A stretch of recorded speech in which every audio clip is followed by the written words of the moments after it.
Magandang araw sa atin lahat mga kababayan. May bagong mensahe po itong si Vice President Sara para sa bagong graduate ng Philippine Military Academy, itong Siklab Laya of Class 2025. At pinapaalalahanan po sila ni Vice President Sara na sana huwag po sila maging kasangkapan ng pagmamalabis na ngayon ay nakikita po natin.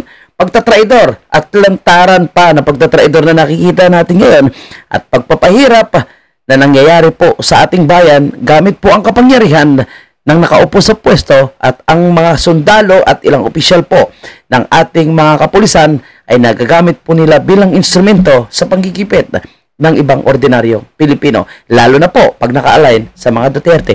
Kaya napakaganda po itong mensahe ni Vice President Sara at sana po ito ay maging tatak sa puso po ng mga bagong graduate ng PMA Class 2025 o tinatawag na Siklab Laya. Ito, pakinggan po natin ang napakagandang mensahe po ng ating mahal na Vice President Inday Sara Duterte.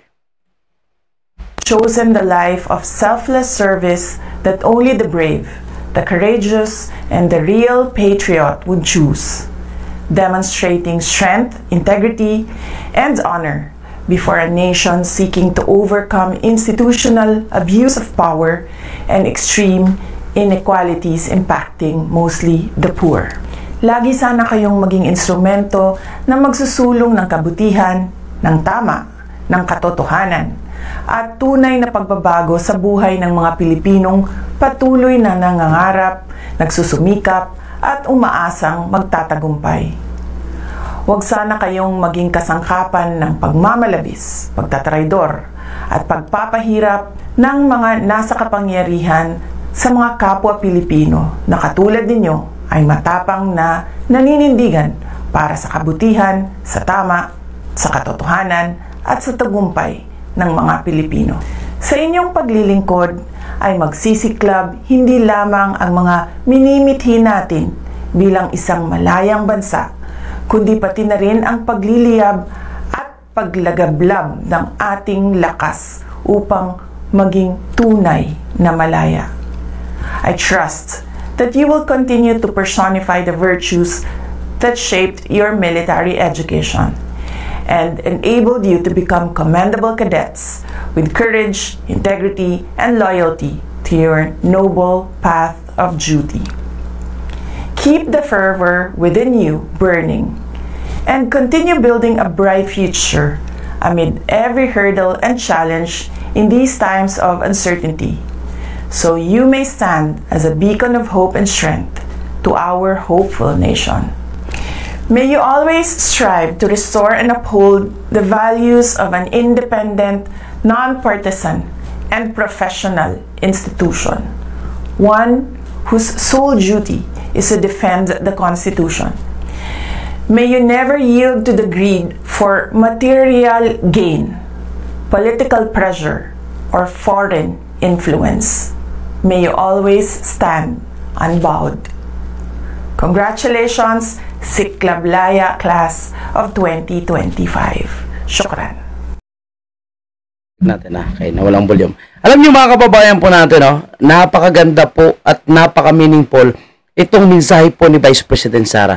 Alam niyo, bibigyan na naman ito ng masamang kahulugan, ng mga loyalista o yung mga tangalista, na mukhang tatamaan po. Kasi ang mensahe po ni VP Sara dito pa lang sa sinasabi niya, na huwag sana kayong maging kasangkapan ng pagmamalabis, pagtatraidor, pagpapahirap ng mga nasa kapangyarihan sa mga kapwa Pilipino na katulad ninyo ay matapang na nanindigan para sa katotohanan, sa tama, sa katotohanan at sa tagumpay ng mga Pilipino. Tama ito, Kasi nakita nyo ngayon, sabi ko nga nung umpisa ng ating video, lantaran po yung pagmamalabis, lantaran po yung pagtatraidor. Nung sinabi mo, na in 100 times hindi ako makikipag-cooperate sa ICC. Pero ngayon, nasa kustodiya na po ng ICC ang ating dating presidente.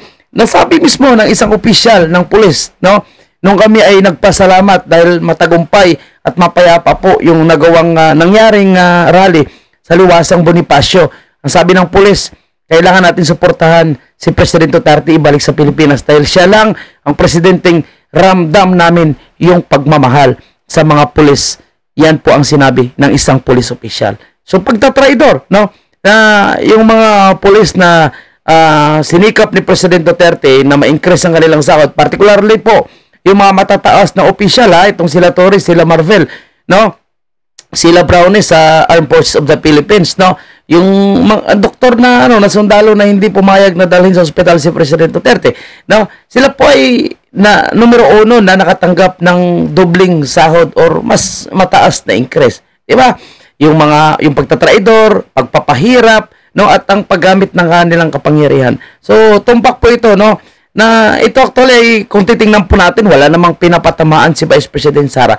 Ngunit pinunto niya lang yung totoong nangyayari ngayon na mukhang nagagamit ng nakaupo sa gobyerno ang pera ng taong bayan para suhulan naman yung mga opisyal, no, na nakaupo ngayon sa pulis at kasundaluhan po natin para utusan, no, ng hindi maganda itong mga bagong graduates. At wala po silang magagawa yung mga bagong sundalo at pulis natin kundi maging sunod-sunuran kahit alam nilang mali ay sa matanggal po sila sa kanilang serbisyo, diba? And the last part, ito napakaganda ko, no? Ito napakaganda po na part, na sinasabi ni Vice President Sara na you may always strive to restore and uphold the values of an independent.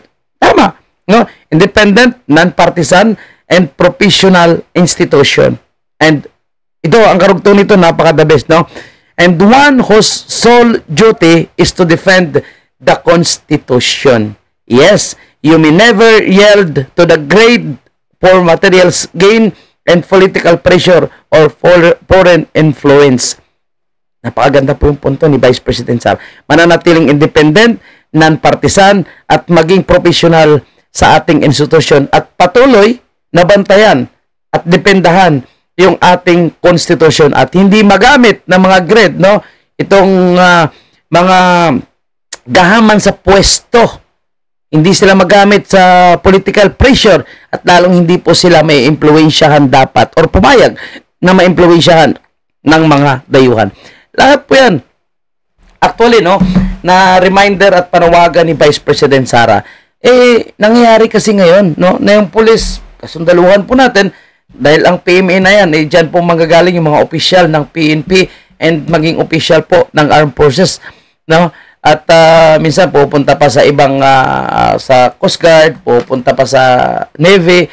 So, yan po mga kababayan po natin, actually nangyayari ngayon yung pagmamalabis, nagagamit po sila ng mga gahaman sa pwesto, no? Naging instrumento po yung mga pulis kasundaluhan po natin sa pananakot sa mga ordinaryong Pilipino na nanindigan at nagsasabi, no, lumalaban kung ano yung tama. Nakita nyo naman kung anong ginawa kay President Duterte, yung pagigipit kay Vice President Sara na hindi po siya pinapasok, no, para po sana puntahan ng kanyang ama bago nila ipadala sa dahig. Sinong humarang doon? Pulis, military, kasundaluhan na hindi papasukin si Vice President Sara. Di po ba? No?